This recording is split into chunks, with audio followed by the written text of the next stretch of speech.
Hi. Look at all of a sudden, boom, we're here. I know. Face. I'm back in Kalamazoo. That's right, you guys. It is the Brothers Sisters. We are live from Kalamazoo, Michigan. And it's really nice today. It's super sunny out. My cat refuses to come in because she's just like a little ball in the sun. Like, So I'm sure, even though it's like what 20 degrees, it's maybe? not really warm It's outside. not, but it's not windy, so that's nice too. No, I'm gonna move this camera down a little bit. Okay. Oh, that's nice. There There we go. There we go. So, but it's super sunny, Mhm. and it's very pleasant. But It is pleasant. It's pleasant looking. I am drinking coffee from Water Street Coffee because my sister brought it to me. I already drank mine.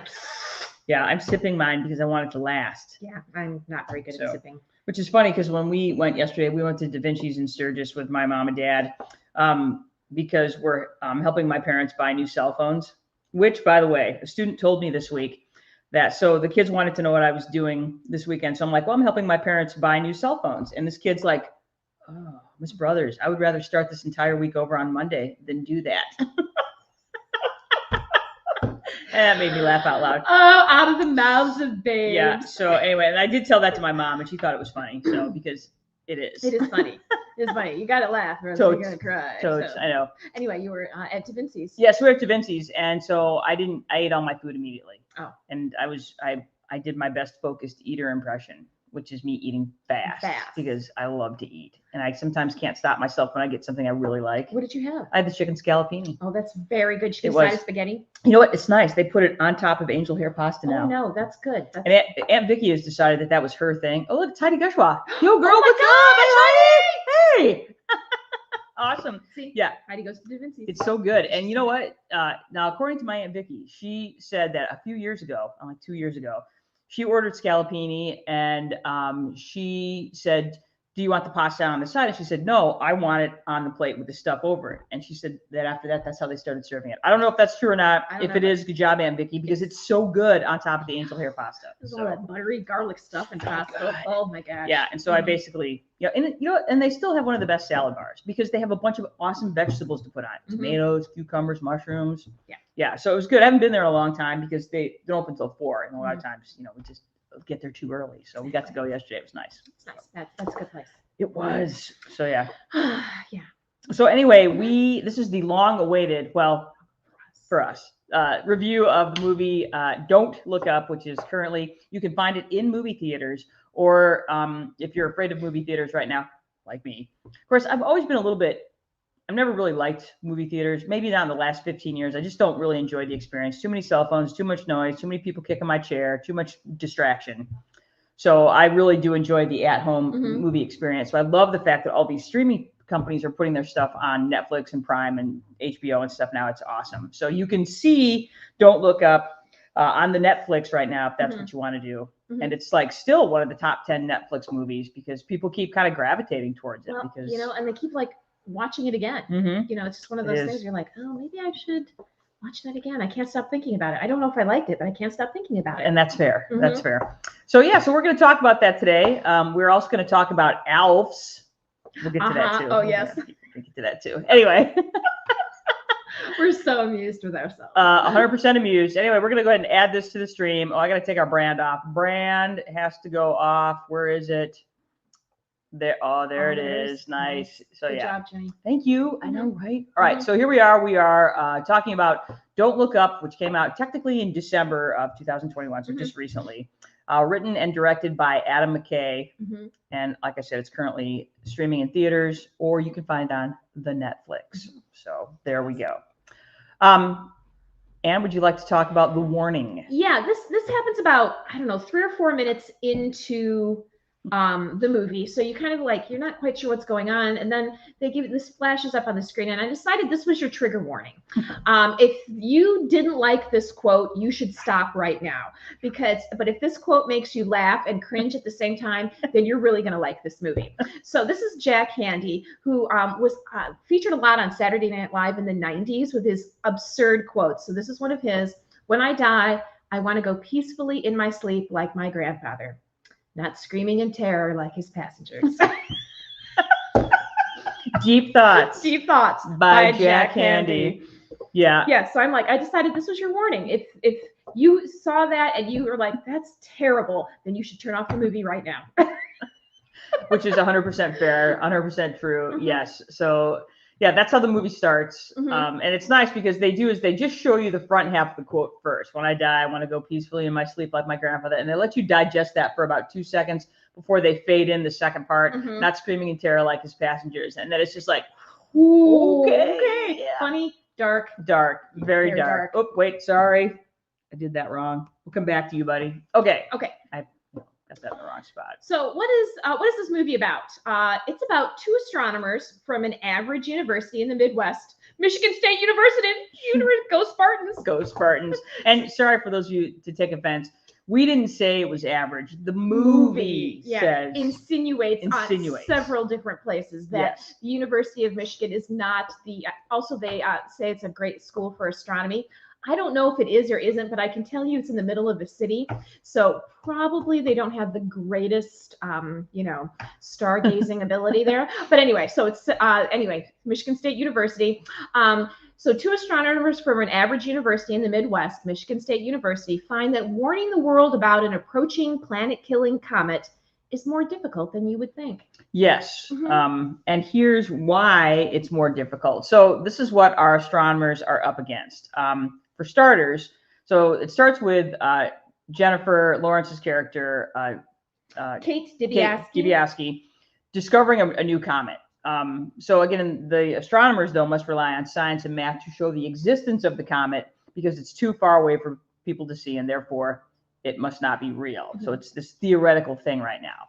So that's one of the things they're up against. So they present this information to the president and the president's staff, but they are stonewalled immediately. And as they go through the movie, they continue to be stonewalled for this sort of list of reasons that's here. So the astronomers are not smart enough because they're not Ivy League or MIT scientists. So that's the first little slap in the face to Michigan State. They're not attractive enough. So that's one of the things that is kind of this message as we see Dr. Mindy, Leonardo DiCaprio's character gets a new beard and haircut and new clothes. And, as Jennifer Lawrence's character, Kate Dibiasky, never really conforms to any of that. She's sort of given this sort of shrewish, sort of crazy mad woman label that she ends up carrying throughout the rest of the movie. And she gets turned into a meme as a result of this outburst that she has on a local talk show or the national talk show.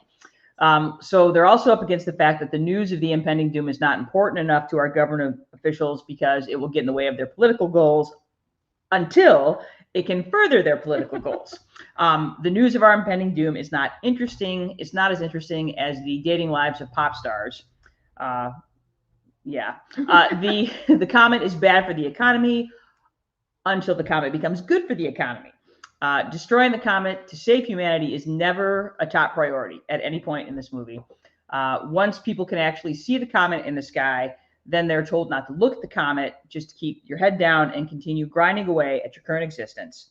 And then finally, they're up against just terrible humans everywhere. Assholes will always be assholes, a quote from this film. Yes, and that is 100% true. So those are the things that they have to deal with. And again, we got Monica with us. Such a classic joke. I know, right?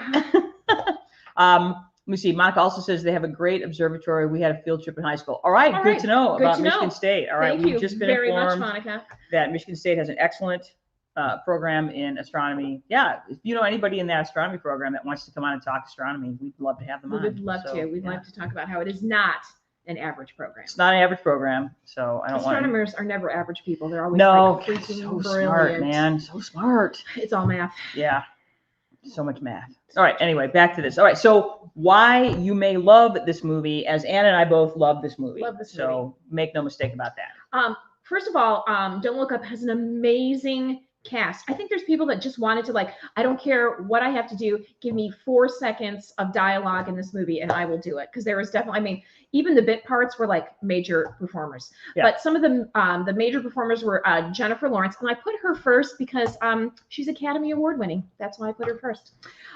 Technically, so is Leo. Well, anyway, I like her better. So anyway, Jennifer Lawrence, she plays Kate Dibiasky, who is a pre-doctoral student, and she's the one that actually discovers the comet. So the comet ends up with her name, which is also problematic for her for this entire film. Leonardo DiCaprio would be kind of like, he's a professor at MSU in the astronomy department, so he would be like her thesis advisor. He's also got terrible anxiety and depression. Kate Blanchett plays this talk show host. Yes. Hilarious. So good. Meryl Streep plays the president of the United States, Janie Orleans. Oh, so funny. She's Sarah Palin. There's no mistaking. She is. Josh Hill plays her son, Jason Orleans, who is her chief of staff, and also her son. Yeah. Let's see. Mark Rylance plays. Thank you. Plays Peter Ishmael, who's this kind of Bill Gates sort of deity. He's this mix of Bill Gates and Elon Musk and Steve Jobs and who's the other one of the other ones? Yeah, just the tech giants. Yeah, he's like, and then Rob Morgan, who plays Dr.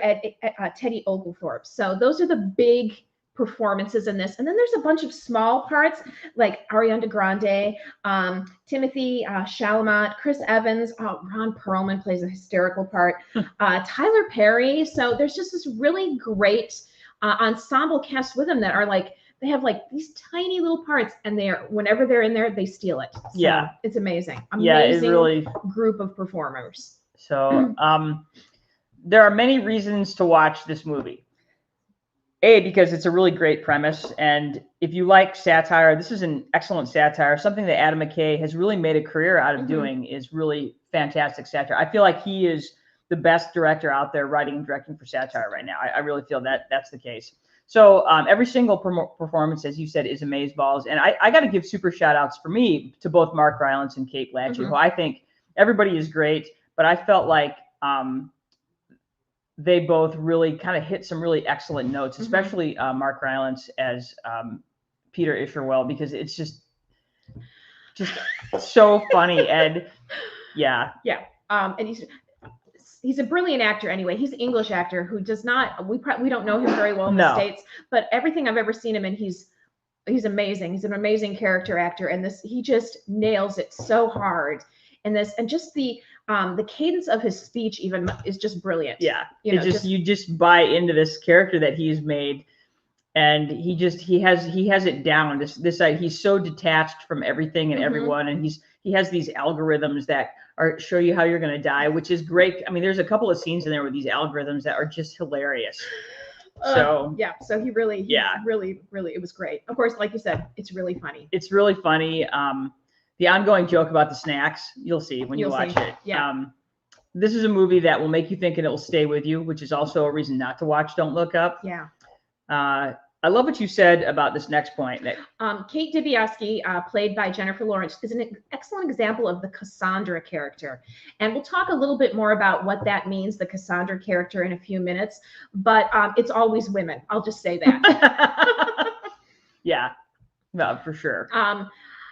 You can't, I love this quote. This is one of my favorite quotes. And this was Meryl Streep as Janie Orleans, the president of the United States. You can't say to people that there's 100% chance they're going to die. That's just humanity in a nutshell, because we just don't handle that well, even though it is 100% true that we're all going to die. So this is an important theme and a part of the human condition. Over and over again, it's like, well, we can't treat this like it's a planetary disaster because we won't handle it well. No. And she's really right. Well, and this whole movie is an allegory for both climate change and COVID-19. Yes. So instead of talking about COVID-19 or climate change, they've used a world-ending comet in its place. Right. I would have thought pre-COVID, I would have found this movie more absurd than I do now. So that's, I was like, this is, but I'm like, oh no, we're living this. I'm like, this isn't funny. This is making me sad. Yeah. And that's one of the reasons, and we'll talk about that in a second, of reasons why you might hate this movie. Right. But the last point here, the ends, and I put the ends because there are 3 endings in this movie, and they're all great. They're memorable and sad and funny, and so the ends of this movie are all great. Make sure you watch through the entire credits. Literally, the entire credits Mhm. because they have little stingers all the way throughout, Mhm. and it's definitely worth your time. Again, it won't make you Totally is. laugh and be like, Of yeah, course. yep, Of course. absolutely. So Oh, also avoid people who complain about being bored. They're probably douches and or politicians. And if you are one of those people that's always bored, you need to reevaluate. that's right, because they're talking about the comic coming, and Jonah Hill's character's like, oh, this is so boring. This is so boring. There's something wrong with you. You're breathing really funny. I know it's really just freaking me out. So, yeah. All right. So what is the Cassandra character? So Cassandra, it was actually goes all the way back to Greek mythology. So Cassandra supposedly way back when was propositioned by Zeus. Zeus, bestowed on her the gift of being able to tell the future. And then for this gift, he expected her to, get down with him. And she's like, no, I'm not interested in that. I didn't ask for your gift, and I certainly don't want to get down with you. So he left her with the gift of prophecy, but cursed her in that every prophecy that she ever talked about would never be believed. And actually, she foretold the fall of Troy, and everybody just said she's a crazy woman. So this is common. This then becomes a character throughout Greek tragedy. Throughout literature, we have this Cassandra character, a woman who knows what's going to happen, is told that she is crazy. Nobody believes her because she's crazy. Now in the modern times, we usually say she's crazy and she's unattractive. And that's what they've done to Jennifer Lawrence's character, Kate Dibiasky. They make fun of how she looks. Even though she's a very attractive woman, she won't go into the sexual guise. She says it exactly like it is without sugarcoating it. She's very emotional, all things that we don't want from women. We don't want them to. We want them to be quiet. We want them to be pretty. We want them to be decorative. She is none of those things. And even when we start to believe they start to believe that this meteor is coming, she is still told that she's crazy. Yes. It goes from she's crazy to it's her fault to back to her being crazy. In fact, they think she's so crazy they keep putting a bag on her head. That's Jonah Hill's character. Well, and I actually think that's really interesting because you see that the hysterical woman thing. It's like, It's the same thing when you go to the doctor's office. How many times as a woman have you gone to the doctor's office and you say, this is what's happening to me? And your doctor will look at you and go, no, that's not what's happening to you. I'm like, dude, this is what's happening to me. You know what you really need to do? Lose some weight. Lose some weight. You feel much better if you lose some weight, So that's it. And this happens to almost all women. It's like, oh, they're crazy. That crazy, that crazy woman said this. That crazy shrill woman. That crazy shrill unattractive woman. So that's she is the classic example of a Cassandra character. Correct. So well, and it's what I found interesting is that in reading the reviews of this movie and reading feedback of people, because there's a bunch of stuff that's shown up on social media about this movie in one way or another. And what I find interesting is that Jennifer Lawrence's look in this movie is constantly critiqued, constantly referred to. Mm-hmm.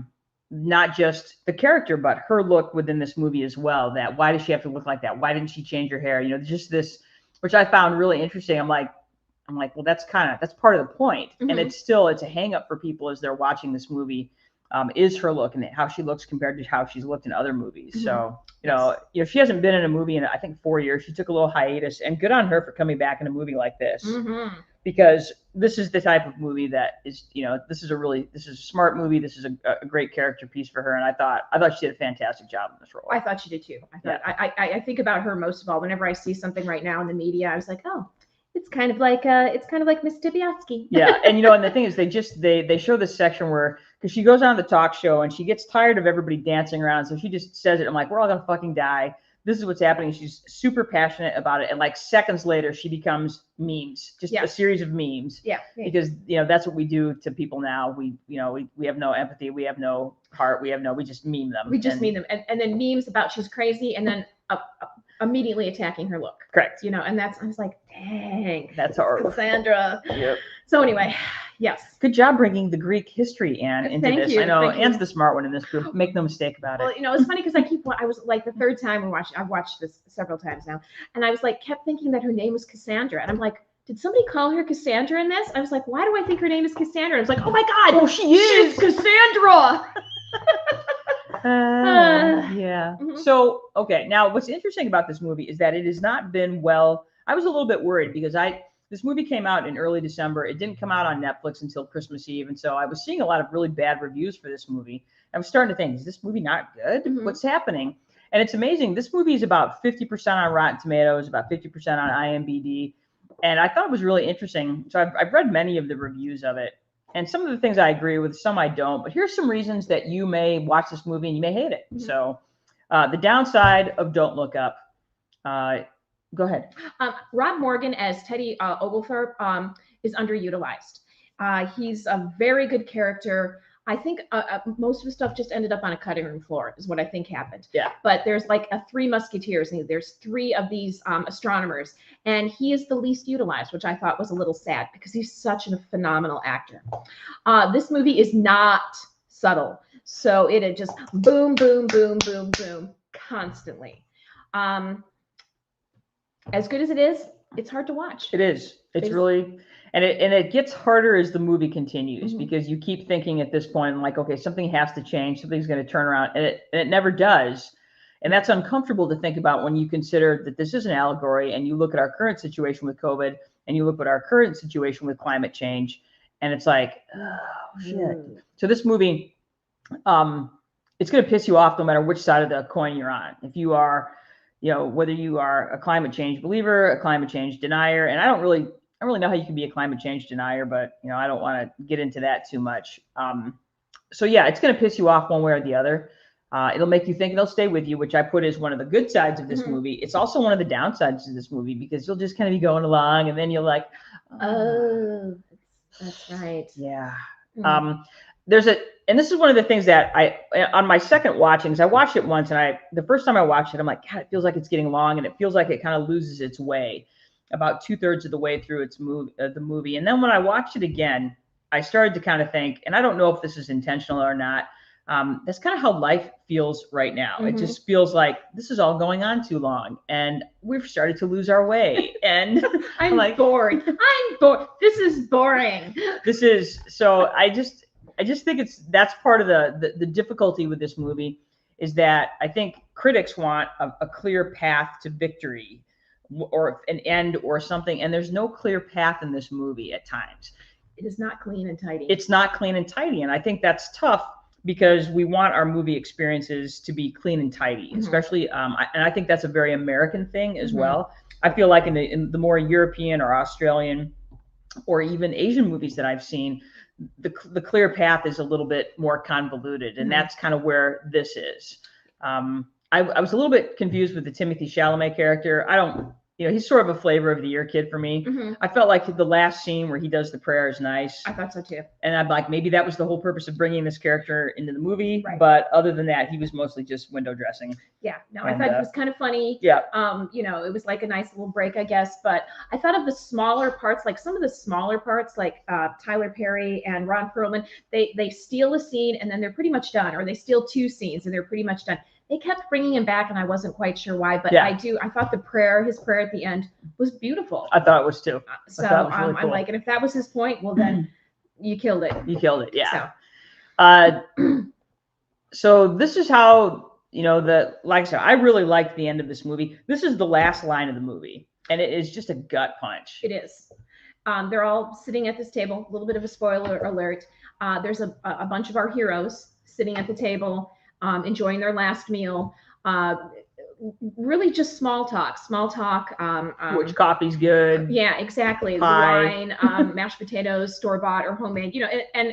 And it's just about over. I mean, the world is just about to end. And Dr. Randall Mindy, who is Leonardo DiCaprio, says, "We really did have everything, didn't we?" And he's right. We really, and you realize, despite everything that they thought was a problem, all his problems that he thought he and his family and his world had, that in the end, we really do have everything, and that sometimes we need to go back. Sometimes I think about that, like in the morning or something, like we got to remember that. Yeah. So yeah. I guess that's your happy ending right now, folks, is that you need to remember that. Yeah.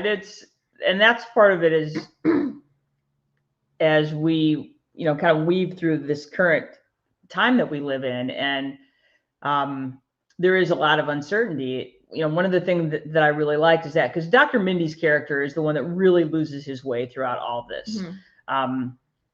He knows what's going to happen, and he sort of gets pulled into the president's agenda, and he cheats he cheats on his wife with Kate Blanchett's character, and really starts to kind of he becomes the hot astronomer. He's the reasonable one. Kate DiBiase is the crazy shrew. He's attractive. She's unattractive. Correct. He's going to save us. She's condemning us. Her name is on it, for God's sake. For God's sake. So he's everything. He's the white male savior that's going to save us, and she is not. And she's not. And he starts to believe that. Yeah, and so he really does lose his way at that point, and then towards the end he kind of comes back, and and I think that's so one of the things that I've thought about is I'm like, okay, we know this comet's coming. What do you do? What is your last move there? What are you going to do for that last 6 months of your life? Mm-hmm. Are you going to put your head down and continue to grind through? Are you going to, host a rock concert? Well, my favorite thing is I'm like, here we are. We're like, days. Somebody's at the front door. Who's at the door? Is that Susie? It might be Susie Nelson. Susie Nelson. Okay, we might have a special guest for our broadcast today. Yeah. So, which would be amazing. So, okay, but my favorite thing is once they figure out that the world's going to end, you have still people that are going to the gym. Yeah, exactly. I told Duncan, I said, get in here, dude. We have a special guest. It's Susie Nelson. Susie Nelson. Susie Nelson's here with us. She brought beer. Red Stripe. I brought Red Stripe in honor of EMU. That's right. And Woodchuck because I'm a loser and like to have drink inside. That's right. Here, pull up a chair. We're just about finished talking about. We're about to get to yeah. Put it right there. We're about to talk about astronomers I'd like to fuck. So. I know. So Susie Nelson is joining us today from Milwaukee, Wisconsin. Milwaukee. So I have some questions for you in a minute, but we'll get to that. Help us. Oh yeah. It's about your new chosen career path, but we'll get to that. Yeah, and why the hell I'm doing it. Yeah. Okay, we'll get to that. Okay. So anyway, just to finish up. So yeah, eventually our hero, Dr. Randall Mindy, does finally come back to his senses, and that's kind of that leads to that last scene of the movie is in his house with his wife and his sons. Great film. Totally. So anyway, in talking about that last thing, so like I said, Dr. Randall Mindy becomes the astronomer we'd like to fuck, but that would be before we leave today. That would be this gentleman right here. This is Dr. Brian Cox, physicist, astronomer. Look at those cheeks. So cute. And he's so English. He's got that sexy accent. And like, Wow. baby. Yeah. Right. Yeah. So he's pretty tasty. I have to admit. Yeah, he's my Dr. Randall Mindy. So. And that's what that was Dr. Mindy was. Thanks, was some stuff for him. Hey. Yes. He's a little too pretty for me. I like something with a little more ruggedness to it. So like a Duncan Williams. Like a Duncan Williams. But I mean, he does. I mean, he is. You could look at him a lot. Yeah. Oh, definitely. You say you could lift him a lot? Well, I honestly, my favorite part was what's her face McGee with the constant Xanax and drinking and like through the whole movie. Oh, it was Like through the whole movie when he's like, that's a lot of Xanax. And then she's like, could I have another wine? And like the whole bit, I was like, you are reacting absolutely appropriately. Absolutely. So that's Absolutely she's appropriately. really the only one that acts. Appropriate. At first, Dr. Mindy does as well, but Mhm. she's the only one that really, and that of course makes her crazy. Yes. Yes. Absolutely. Yes. So no, and that was one of her first things is that when she finds out that the planet's gonna end, she's like, I gotta go get high. I'm gonna And be like, high. And then she vomits in a trash can. In a trash can. Because she's about ready to tell the in the president. trash can at the White At the White House. At the White House. At the yes. White House, she's like, "Are we really about to tell the president that the world is gonna end?" So she was like the only one that was like totally. I don't need to look more attractive to tell you that the world's going to to end. end. Yeah, even though you might need me to be more attractive to tell you that. I don't need to be more attractive for you to let you know. No. So here are some other. So like I said, we've been talking about Adam McKay a little bit. He's I believe the king of satire right now. These are some other movies that he's done. He's done more than this, but these are some of his better satires. Anchorman, Talladega Nights, The Ballad of Ricky Bobby, Step Brothers, and I think two of his best pieces, The Big Short and Vice. The Big Short, which is about the financial crash of 2008, and Vice, which is about Dick Cheney. So good. I have not seen Vice, though Oh I my would love it God, to you see it for guys. Christian Bale being like It's so the good. ultimate evil. Okay. It's so good. Okay. Yeah. And And Step Brothers, I have to admit, when I went to the theaters, I kept turning to my friend going, either this is shit or this is genius. well, and I And think he was it like, I depends. think it's genius. And I was like, I don't get It it, but I'm not a depends man. on your. Honestly, that's how I feel about Anchorman. I don't really get Step Brothers with Anchorman, but most men will be like, "Dude, these are I amazing." love Anchorman. I have to like. So- I love Lamp. You know, forget it. Will always be a classic. However, Step Brothers was always like. I was like, I think it's male. It's very distinctly male. My male students love it. Yeah. Anchorman is based on a Detroit. Duncan, who is Anchorman based Bill on? Bonds. No, not Bill Bonds. Shut the other up. one. Not Really? Oh, based on Bill I Bonds. love I it. thought it was. Anyway, it's I love based it. on That would Michigan. sound right. Honestly, Mort Grimm. That's it. Oh, okay, Mort I can Grimm. totally Oh see my that. Oh my God, god. for real? For real. I like That's remember hilarious. that. I know. I remember it too. I was like, I Crazy. remember he was terrible. God, we're old. But I just thought they were all terrible. So They are. So, but yeah. So these are, and I think especially Big Short's probably one of the. Wait, what is Monica saying? Mort Grimm. Yeah. Mort Grimm, that's it. Yeah. He was Anchorman on channel. It was 7. It was 7. So Yeah. it was the That's CBS, ABC. NBC, it was the ABC. That's ABC affiliate at the Channel time. 2 is CBS. Right. And he was on the ABC, and I guess he was often intoxicated when he was performing, and then was quite the The ladies. the lady, man, yeah, right only on. in a gross way, so that no lady thought he was a ladies' man. Ew. Only other men thought he was a ladies' man. Ah, the 70s, how we miss thee. 70s and the Do early we? 80s. I don't know. I'm not convinced. So, but yeah. So, like I said, if you want some good satire, then definitely watch Don't Look Up. It will, yeah, for those many reasons. Or if that's too much for you, then just watch Talladega Nights: The Ballad of Ricky Bobby, which is one of my all-time favorite Will Ferrell movies, if not my favorite. So we just watched it again a couple weeks ago, and you know what? Still funny. So funny. Little 6 pound, 7 ounce baby Jesus. 6 pound, 7 ounce baby Jesus.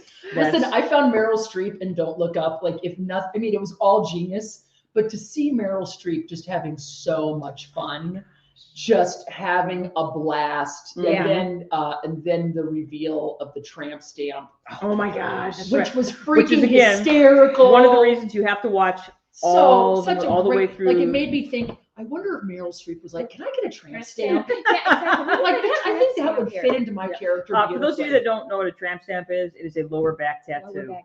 You know, and if you're ever offered to be on a ship with a bunch of people that you think are assholes, say no, because you don't want to end up on a ship with people who don't know what they're doing. Yeah.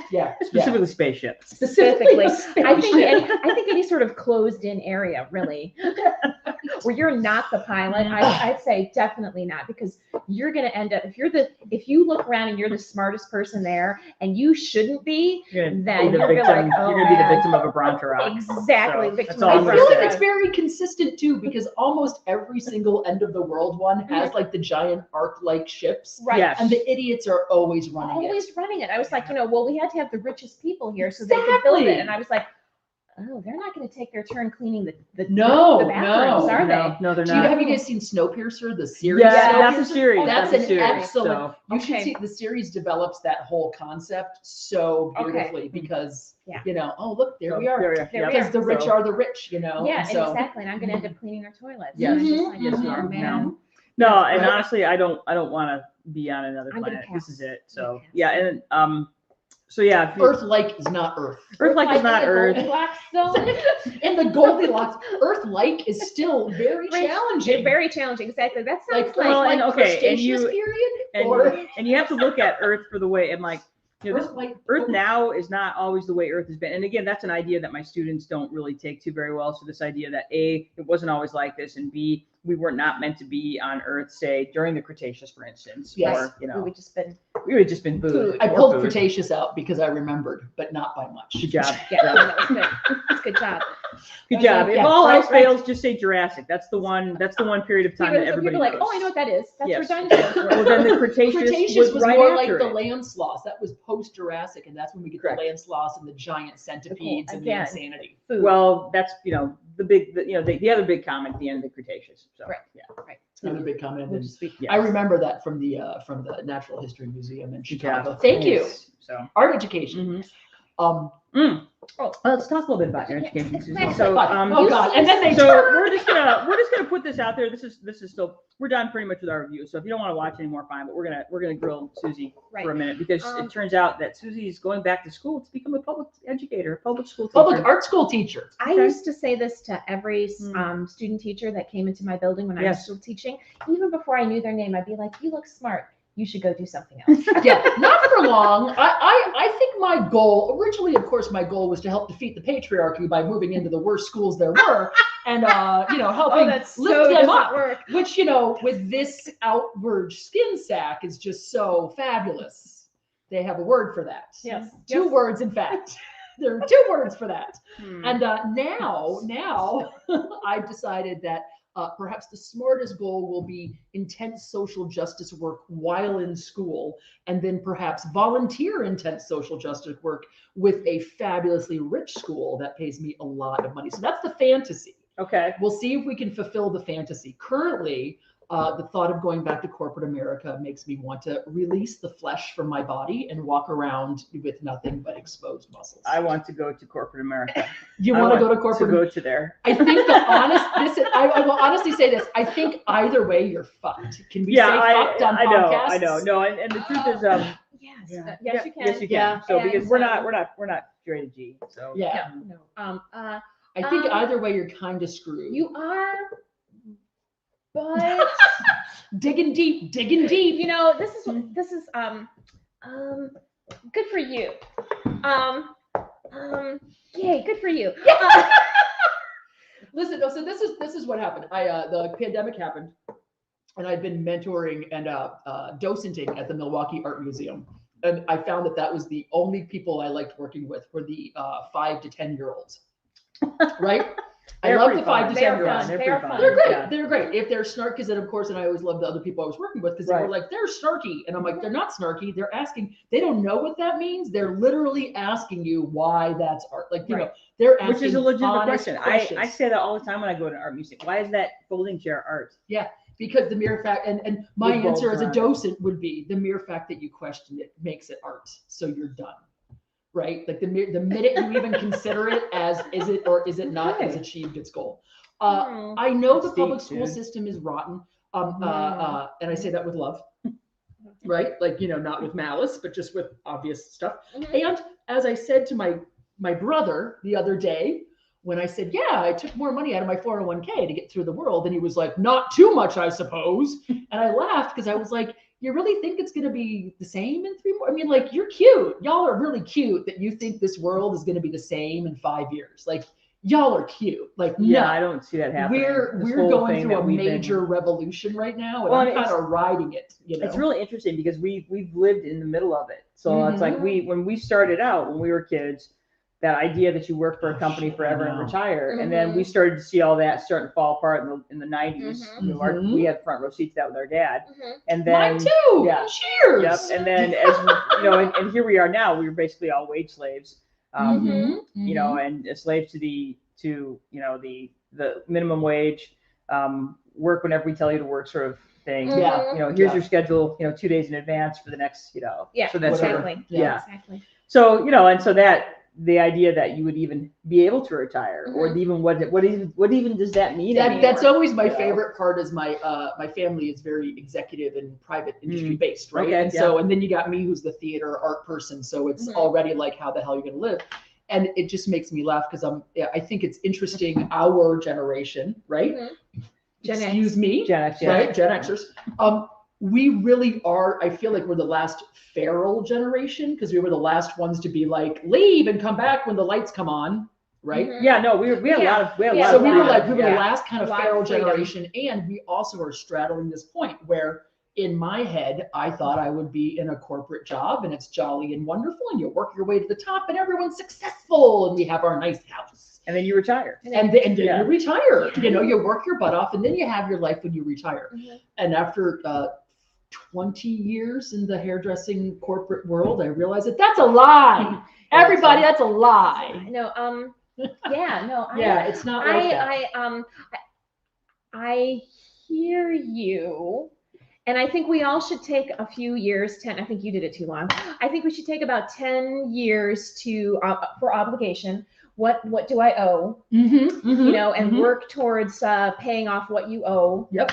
Unquote, quote unquote. Quote unquote. Money and or spiritually and or exactly. Efforts. I think that's when people are like, well, why did you get into teaching? I'm like, oh, obligation. You know, like, that was you know. Yes. So I didn't think I was going to save anybody, but I thought I at least owe some blood, sweat, and tears for this. And the world. The extra. If I can just reach, and it's also that thing that they put the carrot up there where they're like, if you can just reach one child, and I don't know if then it's all worth it. But having said that, I really think there is an expiration date for that, because otherwise you just start becoming not very good at your job. And I think that's actually why I've chosen to do this now. I basically said, everyone's like, why? And I said, well, I can retire in this, right? Right. I can do this until I'm a million, as long as I'm physically able. They're 5-year-olds, right? You know, we can work that in. And I probably wouldn't have gone back to school if there wasn't a certification process. Right. Right. You know, however, this was, this also, you know, in my mind, I'm always like, well, even when the zombies arrive, someone's going to have to talk about, you know, Mozart and Monet and, you know, it's even the whole Station 11 thing. It's like, even, it is, I've been watching Station 11. Somebody's going to have to start a museum. All right. Someone's So Monica says, we need to study the social impact of the bubonic plague. I think we are headed for the modern equivalent. Girl, 100%. I concur. And I think with the way the politics are going too, I'm just at a point now where, you know, everyone's like, when is it going to shut down again? And I'm like, I don't think they're going to shut us down. I think the lizard people at the top have taken into consideration that we're going to lose a certain amount of their workers, because really that's all we represent is their workers and cogs in the weeds. And that is why I also believe that we are working so hard on reducing women's bodily autonomy, so that we can produce more workers. Right. So I think what we're going to see in the future is a fascist state that has less bodily autonomy until we can again breed a new revolution. And I was really hoping that abortion would stay legal as long as I was fertile, and I'm still fertile. Oh, really? I know. So anyway, technically, I'm like, oh man. I'm just on the cusp. There have been a few moments where I'm like, is it menopause or am I pregnant? Yeah. No. So anyway, I think this is a whole nother show. So for those of you that are like done with this review, we're gonna close it up. But you know what, you guys, we will talk about stuff like this. We will bring it back and talk to you about our thoughts on both A, public education, B, retirement, and C, menopause. Well, you know, menopause would be very fascinating because I'm going through it currently, and it's a fascinating moment. It's fascinating. Anyway, you guys, thanks for watching, and you know, have a great day, you guys. I'm so glad I could join. We'll be back next week. So next week, you guys, we're going to talk about the Tonga volcanic eruption that just happened yesterday. So if you're interested, we're going to talk about that and both the short and long-term impacts of that really amazing eruption and so forth. So anyway, see you probably next Sunday about the same time. We'll see. Anyway. Great to see everybody. Peace out, you guys. Bye. Bye, guys.